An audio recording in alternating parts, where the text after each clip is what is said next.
Dah baru saja habis business meeting bersama dealer Public Gold di bawah tim KES G100. Seramai lebih daripada 100 orang menyertai kita punya meeting pada malam ini. Jadi kepada yang dekat luar sana yang sedang mencari peluang buat bisnes, okey, dijemput untuk bersama dengan Public Gold, di mana sekarang kita ada buat promosi untuk menjadi dealer Public Gold, buat bisnes bersama Public Gold.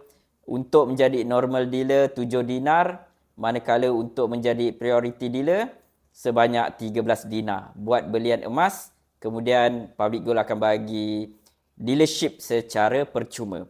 Jadi untuk dalam proses membina bisnes, jangan risau.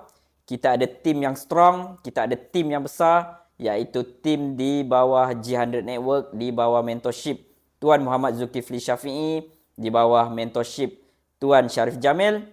So, kepada yang berminat nak menjadi dealer Public Gold, jom bersama-sama kita berjaya bersama Public Gold.